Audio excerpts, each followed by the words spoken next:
Alright, so Witch Queen has been out for over 2 weeks now, so let's go ahead and talk about some of the best legendary weapons inside of this banger of a DLC that you can go ahead and about getting.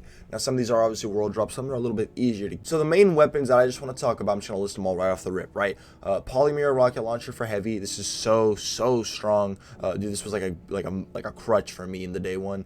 Vow Disciple. This thing is so useful, so strong, especially with access to things like auto loading and explosive light.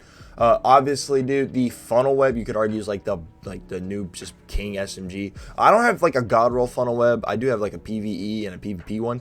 My funnel web right here, though, the subsistence rangefinder was the one I was using in the raid, mainly just because it had subsistence, which is really what I was looking for. Another good world drop gun, dude, the Cantata 57. This thing is absolutely a dream. It feels so smooth and has very accurate, very strong. And then the other two guns that I want to talk about are the Thoughtless, and then obviously I made a whole video on the Great Crate. But yeah, the Great Crate is another one of my like favorite world. Dude, the Crate is so good, dude. And obviously we have the Thoughtless. Okay, so kind of already made an entire video on this roll for the Polymer. This thing has access to so many strong perk combos. It's craftable. I just prefer auto loading and explosive light for obvious reasons with the boss spec. This thing, obviously, you have someone in your fire team firing off a G-Horn rocket. This thing with the pack hunter rounds is going to absolutely douse. It was great for boss DPS because of auto loading.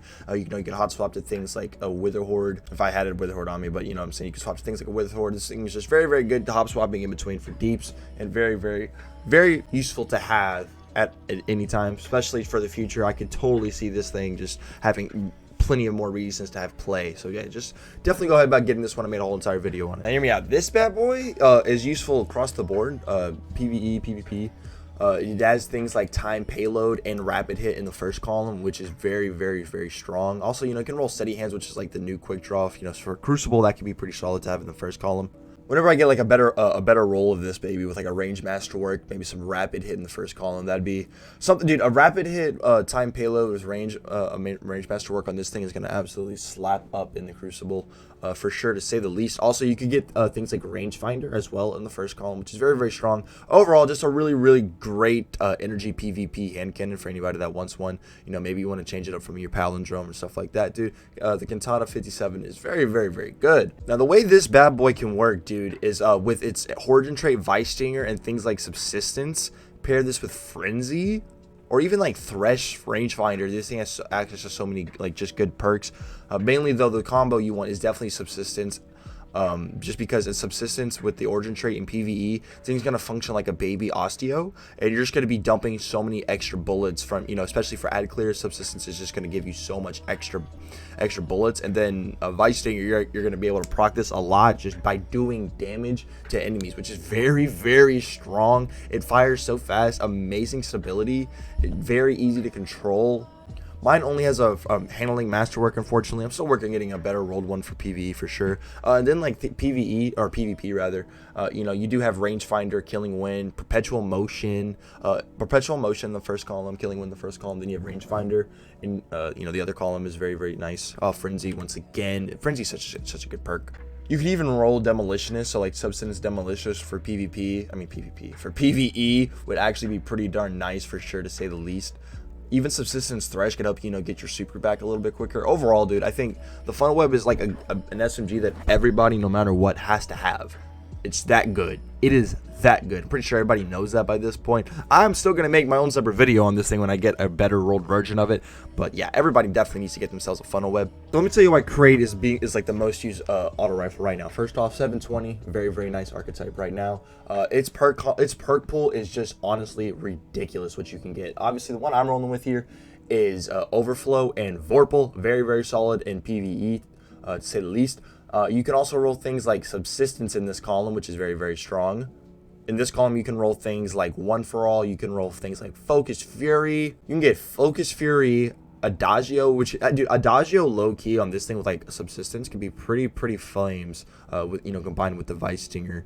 Yeah, I could see how that could definitely get some play, dude. You could even roll Headstone in here as well. So you can roll Headstone, Vorpal, Adagio, One for All, or Focused Fury. Dude, that's 5 pretty solid perks in the second column alone. Then in here you have things like, obviously, you can get Steady Hands, Subsistence, Overflow, which are probably those are the main 3 ones I would go for. Subsistence, overflow, maybe stats for all, and this could be pretty well. But overall, dude, the crate, you definitely need to get your hands on the great crate. The crate is great. You could argue that we probably saved the best for last year with the Thoughtless Sniper Rifle. This thing is so strong. PvP, you definitely want to roll like Perpetual Motion Snapshot or Steady Hand Snapshot. Now, for PvE, also, big thing about this gun, it is craftable.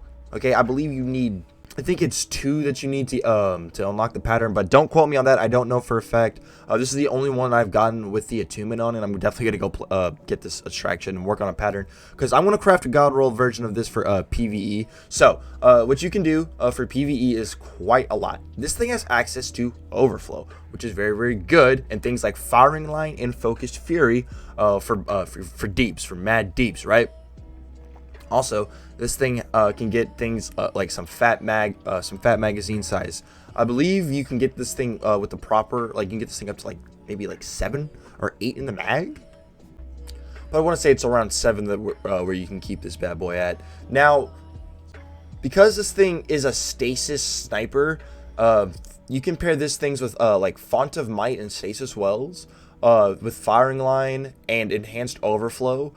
Dude, that's going to give you, first of all, enhanced overflow is going to give you a stupid fat magazine. You get things like extended mag on here.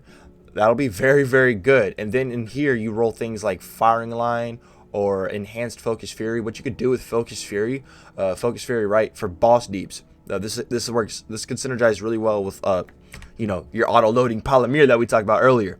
You could pop, you know, depending on how big your mag size is, you need to proc more than half the precision, rounding up. So if you have 5, you need to shoot 3 precisions. If you have 7, you need to shoot 4 precisions to proc Focus Fury. Focus Fury, actually, you are able to switch over to said rocket launcher. Oops. You're able to switch over to said rocket launcher while Focus Fury is still active, and able to get damage off of that while Focus Fury is active for your polymira, because it is also stasis with things like Font of Might, which is very strong. I know some people were using this bad boy for day 1 for contest mode for Vow of Disciple, and this thing was able to put in that work. This thing is just so strong. Its perk pool is so good. For PvP, you know, like Steady Hand Snapshot and then like a handling masterwork, this thing's gonna feel like an absolute charm and a dream. Look at that 60%, like that 60 handling, bro. Very good.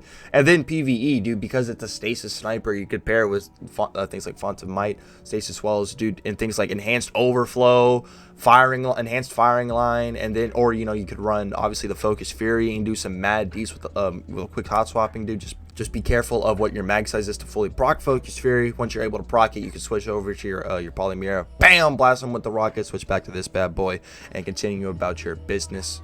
Overall, dude, I just feel like the Thoughtless is very good. Also, dude, very sleek design. Just look at this thing, like.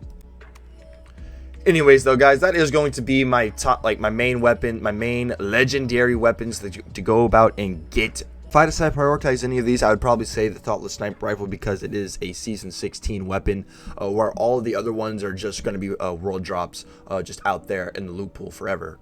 And the Thoughtless is craftable. So, yeah. Let me know your thoughts and opinions on your favorite legendary weapons inside of the Witch Queen DLC. My name's Kree, and we'll see y'all in the next one. Peace out, everybody.